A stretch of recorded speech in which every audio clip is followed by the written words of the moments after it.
Happy New Year, everybody. I watched a lot of great movies in 2022, so I thought I would start a new video series where I will go over every movie that I watch in a month. I'm gonna kick things off with every movie I watched in December 2022. I started the month off with Master and Commander: The Far Side of the World, directed by Peter Weir and starring Russell Crowe. After an abrupt and violent encounter with a French warship inflicts severe damage upon his ship, a captain of the British Royal Navy begins a chase over 2 oceans to capture or destroy the enemy, though he must weigh his commitment to duty and ferocious pursuit of glory against the safety of his devoted crew, including the ship's thoughtful surgeon, his best friend. The film was epic. I think it's a shame that it didn't do as well at the box office to warrant sequels, because I feel that this serious take on 19th century maritime warfare is a unique time period that we don't see very often in movies. I give it a 4 out of 5. Moving on to lighter fare, I watched the Disney Channel original movie, Lemonade Mouth.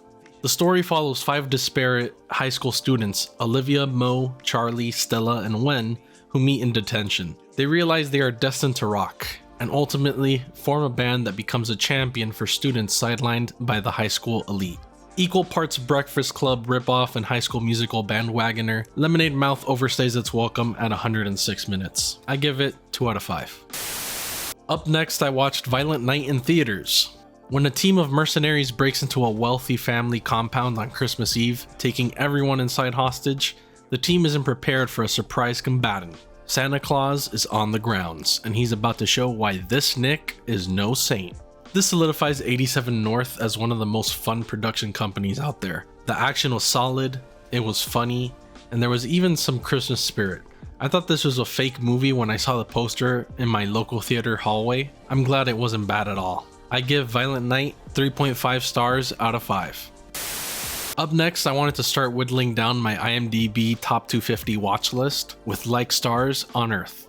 Ishana Wasti is an 8-year-old whose world is filled with wonders that no one else seems to appreciate. Colors, fish, dogs, and kites don't seem important to the adults, who are much more interested in things like homework, marks, and neatness. Ishan cannot seem to get anything right in class. He is then sent to boarding school, where his life changes forever. This is the type of movie where nostalgia and fandom play a big role in terms of enjoyment. In typical Bollywood fashion, this movie is not short, and at 165 minutes, I don't think it's worth watching unless you can connect with the film. 2 out of 5.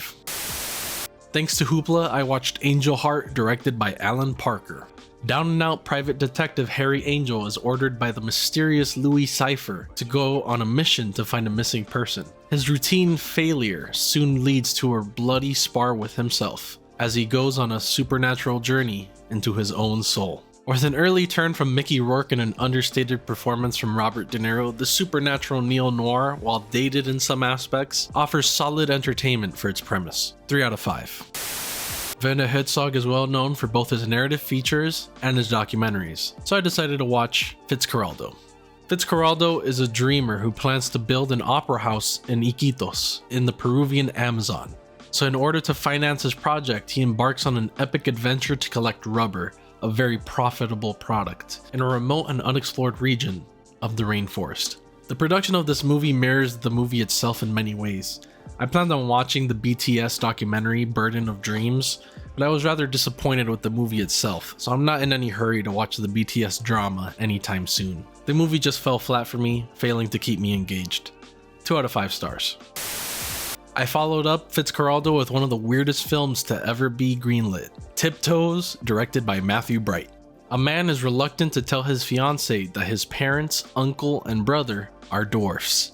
There is no shortage of recognizable names starring in this. Okay, no more puns. The film stars Gary Oldman, who plays Matthew McConaughey's dwarf brother. Yes, you heard that right. The film lists itself as a comedy, but I would say it is surprisingly serious given the ludicrous premise and casting. 1 star out of 5. The next day, I caught A Wounded Fawn on Shudder.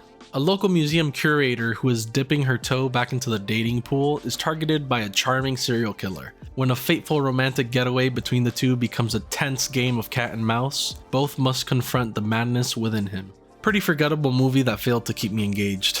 Mileage may vary here. 2.5 stars out of 5. Next up, I saw Cha Cha Real Smooth, directed by Cooper Rife. Fresh out of college and stuck at his New Jersey home without a clear path forward, 22-year-old Andrew begins working as a party starter for bar and bat mitzvahs when he strikes up a unique friendship with a young woman and her teenage daughter. One of my favorite movies of 2022, Cooper Rife, who wrote, directed, and stars in this film, is someone to keep an eye on. I can't wait to see what his future projects are. 4 out of 5 stars. A couple days later, I watched Cronos, directed by Guillermo del Toro. Faced with his own mortality, an ingenious alchemist tried to perfect an invention that would provide him with the key to eternal life. It was called the Cronos device. When he died more than 400 years later, he took the secrets of this remarkable device to the grave with him. Now an elderly antiques dealer has found the hellish machine hidden in a statue and learns about its incredible powers. The more he uses the device, the younger he becomes. But nothing comes without a price. Life after death is just the beginning as this nerve-shattering thriller unfolds and the fountain of youth turns bloody. This early Del Toro film has an interesting concept and goes in an unexpected direction. I was left wishing the lore were more developed though. 3 out of 5 stars. Next up, I wanted to take care of my blind spot in James Cameron's filmography, The Abyss. A civilian oil rig crew is recruited to conduct a search and rescue effort when a nuclear submarine mysteriously sinks. One diver soon finds himself on a spectacular odyssey 25,000 feet below the ocean's surface, where he confronts a mysterious force that has the power to change the world or destroy it. Third act dated CGI aside, James Cameron crafted an engaging story full of interesting characters, dealing with increasingly difficult scenarios. The practical set pieces and action sequences are amazing. So amazing that arguably Cameron retreaded them with Avatar 2. 4 out of 5 stars. You're not gonna believe the movie I watched next even exists, but it does. You thought Tiptoes looked bad? I watched Soul Man, directed by Steve Miner. A Caucasian prospective grad student's affluent family won't pay his way through law school, so he takes tanning pills to darken his skin in order to qualify for an African American scholarship at Harvard. He soon gets more than he bargained for as he begins to learn what life is really like for blacks in America. I can't believe James Earl Jones, Leslie Nielsen, and Julia Louis-Dreyfus are in this terrible movie. Truly an anomaly. 1 out of 5 stars. Next up, I rewatched Scream 4 with a Pretty Much It commentary track. Sidney Prescott, now the author of a self-help book, returns home to Woodsboro on the last stop of her book tour. There, she reconnects with Sheriff Dewey and Gail, who are now married, as well as her cousin Jill and her aunt Kate. Unfortunately, Sidney's appearance also brings about the return of Ghostface, putting Sidney, Gail, and Dewey, along with Jill and her friends, and the whole town of Woodsboro, in danger. I had fun rewatching Scream 4, and I am excited to see Kirby come back in Scream 6. 3 out of 5 stars. I followed Scream 4 with a repertory screening of Brazil, directed by Terry Gilliam. Low-level bureaucrat Sam Lowry escapes the monotony of his day-to-day life through a recurring daydream of himself as a virtuous hero saving a beautiful damsel. Investigating a case that led to the wrongful arrest and eventual death of an innocent man instead of a wanted terrorist, Harry Tuttle, he meets the woman from his daydream, and in trying to help her gets caught in a web of mistaken identities, mindless bureaucracy, and lies. I think it's funny to set a romance film in a bureaucratic red tape nightmare future. I like the film a little bit less on rewatch, but the satire here is great. 4 out of 5 stars. Next up, I watched Fallen, starring Denzel Washington. Homicide detective John Hobbs witnesses the execution of serial killer Edgar Reese. Soon after the execution, the killings start again, and they are very similar to Reese's style.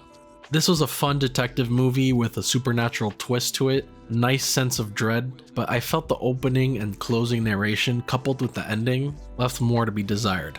3 out of 5 stars. After Fallen, I watched Guillermo del Toro's Pinocchio. During the rise of fascism in Mussolini's Italy, a wooden boy brought magically to life struggles to live up to his father's expectations. The time period of the story plays a major role here, where I feel like the Disney Pinocchio avoids any darker themes. This is the definitive version of Pinocchio for me, one of the best movies of the year. 4 out of 5 stars. Next up, I caught Decision to Leave on streaming. Hey June, a seasoned detective, investigates the suspicious death of a man on a mountaintop. Soon he begins to suspect Siu Rei, the deceased's wife, while being unsettled by his attraction to her.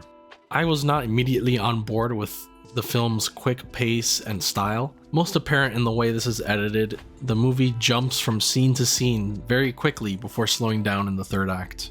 I was honestly confused for a while before I finally understood all the moving pieces. 3.5 out of 5. Next up, I saw Night of the Living Dead, directed by Tom Savini. In this remake of the original classic film, a group of people are trapped inside a farmhouse as legions of the Walking Dead try to get inside and use them for food. For the most part, this is a shot-for-shot remake with a couple characters, narrative changes, and improved makeup special effects. The music, however, is very dated and sounds cheap. 2.5 out of 5. Onto some lighter holiday fare, I rewatched The Santa Claus 2. Better watch out, the big guy in red is coming to town once again. This time Scott Calvin, also known as Santa Claus, finds out there's an obscure clause in his contract requiring him to take on a wife. He has to leave the North Pole to fulfill his obligations, or else he'll be forced to give up his Yuletide gig. This is the one with the fascist toy Santa clone. I completely forgot about this movie. I think it would have been better if it stuck to one plot, because this also is a story about how Santa Claus meets his Mrs. Claus. 2.5 out of 5. The following day I rewatched Blowout on my 4K Criterion disc. Jack Terry is a master sound recordist who works on grade B horror movies. Late one evening, he is recording sounds for use in his movies when he hears something unexpected through his sound equipment and records it. Curiosity gets the better of him when the media becomes involved, and he begins to unravel the pieces of a nefarious conspiracy. As he struggles to survive against his shadowy enemies and expose the truth, he does not know whom he can trust. This film launched me on a Brian De Palma kick that I'm still in the midst of. He is quickly shaping up to be one of my favorite directors. This political thriller is definitely an all-timer and has one hell of a gut punch ending. 4.5 out of 5. Back to Tim Allen, I rewatched Santa Claus 3. Now that Santa and Mrs. Claus have the North Pole running smoothly, the Council of Legendary Figures has called an emergency meeting on Christmas Eve. The evil Jack Frost has been making trouble, looking to take over the holiday, so he launches a plan to sabotage the toy factory and compel Scott to invoke the little-known escape clause and wish he'd never become Santa. All the stuff you remember with Martin Short in this film happens in the last 30 minutes. The rest feels like going through the motions until it gets to the most interesting concept. 2 out of 5. After waiting 84 years, we finally got Avatar: The Way of Water. Set more than a decade after the events of the first film, learn the story of the Sully family, Jake, Neytiri, and their kids. The trouble that follows them, the lengths they go to keep each other safe, the battles they fight to stay alive, and the tragedies they endure. I saw this film twice in December. The first time I watched it in Dolby 3D. It was immersive and engaging, but the higher frame rate scenes seemed to switch almost randomly at points back to 24 FPS. The frame rate changes were jarring and felt like a laggy video game cutscene. When I rewatched the film in IMAX 3D, the 3D was so bad compared to Dolby 3D that I couldn't sit through the movie. I literally walked out from dissatisfaction. All things considered though, I would give Avatar: The Way of Water a 3.5 out of 5. Next up, I rewatched Bullet Train on Netflix. Assassin Ladybug is determined to do his job peacefully after one too many gigs gone off the rails. Fate, however, may have other plans, as Ladybug's latest mission puts him on a collision course with lethal adversaries from around the globe, all with connected yet conflicting objectives, on the world's fastest train. Another 87 North production like Violent Night, but with a way bigger budget. Just a blast from start to finish. One of the most fun movies of the year. 4 out of 5 stars. The next day, I watched Wrongfully Accused, a parody of 90s thrillers starring Leslie Nielsen. Ryan Harrison, a violin god, superstar, and sex symbol, does not want to cheat on sexy Lauren Goodhue's husband with her. Mr. Goodhue is found murdered, and Ryan suddenly finds himself being the main suspect. After being sentenced to death, he manages to flee while being transferred to his execution site. Now all the world is after him as he stumbles from one unfortunate incident to the next in order to prove himself innocent by finding a mysterious one-eyed, one-armed, and one-legged man. The film mainly spoofs The Fugitive, and overall I would say a lot of the visual gags still land, with the exception of a few dated jokes like a spoof of a Mentos commercial. While not as good as his more famous movies like the Naked Gun trilogy or Airplane, Leslie Nielsen is still hilarious in this film. 3 out of 5 stars. Next up, I caught The Whale in theaters. A reclusive English teacher suffering from severe obesity attempts to reconnect with his estranged teenage daughter for one last chance at redemption. Brendan Fraser is the best part of the movie, but I felt like the direction failed to meet his compassion. The look and feel of the movie is overly depressing in true Aronofsky fashion. Ultimately, I feel like this story would have benefited from a more compassionate vision. 3 out of 5 stars. Following The Whale, I crossed off a big film from my watch list. Joel Coen's Oh Brother, Where Art Thou? In the Deep South during the 1930s, 3 escaped convicts search for a hidden treasure while a relentless lawman pursues them. On their journey, they come across many comical characters and incredible situations, based upon Homer's Odyssey. I didn't get that this was based on the Odyssey while watching it. Ultimately, after reading the synopsis after the movie, I can see the connection now. I really enjoyed the vibe of the movie as the main characters go through their journey. 3.5 out of 5 stars. The next day, I wanted to put a dent in my best picture watch list, so I finally watched Spotlight. The true story of how the Boston Globe uncovered the massive scandal of child molestation and cover-up within the local Catholic archdiocese, shaking the entire Catholic Church to its core. This is definitely one of the best political dramas I have seen, very well acted. 4 out of 5 stars. Next up, I caught Puss in Boots: The Last Wish in theaters. Puss in Boots discovers that his passion for adventure has taken its toll. He has burned through 8 of his 9 lives, leaving him with only 1 life left. Puss sets out on an epic journey to find the mythical last wish and restore his 9 lives. I had fun from start to finish watching this. Hopefully DreamWorks can maintain this level of quality going forward. For the first time in years, I am actually excited about what the Shrek franchise has in store. 4 out of 5 stars. The following day on streaming, I tried to watch Scare Package 2: Rad Chad's Revenge. Following the events of the original with the survivors attending the funeral of Rad Chad Buckley, which quickly devolves into an elaborate series of death traps centered around Chad's favorite films, forcing the guests to band together and use the rules of horror to survive the bloody game.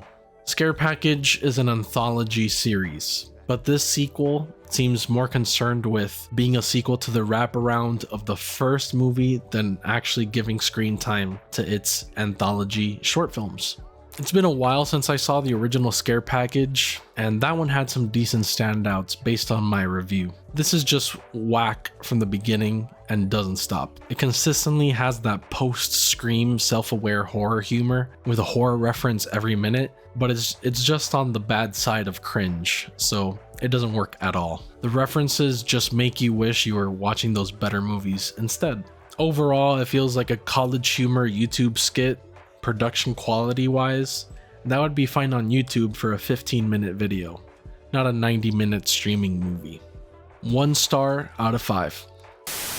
To wash the bad taste in my mouth left by Scare Package 2, I decided to watch Speak No Evil, directed by Christian Taftrup. A Danish family visits a Dutch family they met on a holiday. What was supposed to be an idyllic weekend slowly starts unraveling as the Danes try to stay polite in the face of unpleasantness. I think there is culture-specific commentary going on here. In general though, it seems to be a horror movie where they exaggerate what the worst thing that can happen to you for being too polite can be. A slow burn until the payoff, but the payoff was good. 3 out of 5 stars. Back to some holiday cheer, I rewatched How the Grinch Stole Christmas, directed by Ron Howard. Inside a snowflake exists the magical land of Whoville. In Whoville live the Whos, an almost mutated sort of munchkin-like people. All the Whos love Christmas, yet just outside of their beloved Whoville lives the Grinch. The Grinch is a nasty creature that hates Christmas and plots to steal it away from the Whos, whom he equally abhors. Yet a small child, Cindy Lou Who, decides to try befriending the Grinch. Jim Carrey has an insane ability to mow through all the prosthetics and makeup that he has on here. The movie is kind of bad outside of scenes where Jim is just being goofy for our entertainment. 2.5 out of 5. Next up, another IMDb Top 250 film. I watched The Bridge on the River Kwai. The classic story of English POWs in Burma forced to build a bridge to aid the war effort of their Japanese captors. British and American intelligence officers conspired to blow up the structure, but Colonel Nicholson, the commander who supervised the bridge's construction, has acquired a sense of pride in his creation and tries to foil their plans. David Lean is famous for this and Lawrence of Arabia, amongst other films, but I just don't find these epics that epic. Critics would probably say it's because these films are meant to be seen on the big screen, and they may be right. 3 out of 5 stars. A first time watch for me during the holidays. Next up, I saw Scrooged, starring Bill Murray. In this modern take on Charles Dickens' A Christmas Carol, Frank Cross, Bill Murray, is a wildly successful television executive whose cold ambition and curmudgeonly nature has driven away the love of his life, Claire Phillips. But after firing a staff member, Elliot Loudermilk, on Christmas Eve, Frank is visited by a series of ghosts who give him a chance to reevaluate his actions and right the wrongs of his past. This movie is pretty funny, but for me personally, it loses steam once the ghost of Christmas Present shows up. 3 out of 5 stars. In my continued effort to complete Robert De Niro's filmography, I watched Midnight Run. An accountant embezzles $15 million of mob money, jumps bail, and is chased by bounty hunters, the FBI, and the mafia. This film was a lot of fun. I would like to rewatch it because I think my score would potentially go up. Robert De Niro is great here, and he got some big laughs out of me. 3.5 out of 5. Continuing my Brian De Palma streak, I watched Dressed to Kill. A mysterious tall blonde woman wearing sunglasses murders one of a psychiatrist's patients, and now she's after the prostitute who witnessed it. Brian De Palma's voyeur camera is on full display here. I think it's a bit easier to see what's going on when these older movies are beautifully restored, so something that would have been a surprise back in the day just can't hide behind the 4K clarity. Overall though, this film is thrilling and well executed. 4 out of 5 stars. Next up, I caught Damien Chazelle's Babylon in theaters. A tale of outsized ambition and outrageous excess, tracing the rise and fall of multiple characters during an era of unbridled decadence and depravity in early Hollywood. It's ironic that this movie is losing box office to Avatar 2 right now. Trust me. There's always a crazy party going on in any scene of Babylon, and it culminates with Tobey Maguire's brief tangent in the film, and I would say it got old real fast. In 3 hours, we get 3 main stories running: Pitt and Smart, Adepo, and Robbie and Calva. Robbie and Calva are the main story, and I found it to be the least interesting. The story feels like a mishmash of Coked Out Casino, La La Land, and A Star Is Born. Margot Robbie has a couple good scenes, but her performance is mostly a pastiche of her former character, Harley Quinn. Adepo has a powerful story that gets the least screen time, and I would say if it was its own short film, it would have been better for it. The best part of the movie is Gene Smart's monologue to Brad Pitt. I liked Pitt's character arc in this, but my friend said that it's probably a ripoff of The Artist, and I don't remember anything about that movie even though I've seen it, so I'm not sure how to feel about that. The icing on the cake is the Cinema Paradiso-esque cinema montage at the end of the movie. If you noticed, I've named several movies in this review. Ultimately, Babylon feels like all these films and more in a 3-hour package, and whether that sounds good to you or not is up to personal taste. 3 out of 5. Back to Brian De Palma, I finally watched Carlito's Way. A Puerto Rican ex-con just released from prison pledges to stay away from drugs and violence despite the pressure around him and lead a better life outside New York City. This movie would always play on cable TV when I was growing up, but I would never actually watch it. I love watching great movies like this from Al Pacino's filmography. I'm gonna be sad when I run out of classics of his to watch. The one major nitpick I have is Al Pacino does not sound Puerto Rican at all. If you can ignore that, which will be harder for my Latinos out there, then everything else about the movie is great, especially that banger of a final 20 minutes. 4 out of 5. Next up, I rewatched Paranormal Activity with a Pretty Much It commentary track. Soon after moving into a suburban tract home, Katie and Mika become increasingly disturbed by what appears to be a supernatural presence. Hoping to capture evidence of it on film, they set up video cameras in the house, but are not prepared for the terrifying events that follow. The film that launched 1,000 more, as this made Blumhouse a ton of money. The movie is not bad, and probably works better if you let yourself be immersed in it. Very influential even if you don't want to admit it. For this viewing though, given that I was distracted and laughing my ass off, the horror didn't quite work. I'll give it a 2.5 out of 5. The last movie I watched in December, and indeed the last movie I watched in 2022, was Brian De Palma's The Untouchables. Young Treasury agent Elliot Ness arrives in Chicago and is determined to take down Al Capone, but it's not going to be easy because Capone has the police in his pocket. Ness meets Jimmy Malone, a veteran patrolman and probably the most honorable one on the force. He asks Malone to help him get Capone, but Malone warns him that if he goes after Capone, he is going to war. While cheesy at times, I had fun watching this. I really wish Robert De Niro had more scenes because his Al Capone comes off like a scummy politician public figure, and he's great at it. I actually think the weak link here is Kevin Costner as the lead. The epic score by Ennio Morricone also puts this over the top. 4 out of 5 stars. Well, that's every movie I watched in December of 2022. What were your favorite watches of December, or 2022 in general? Leave a comment down below, and don't forget to subscribe today for more movie reviews and lists.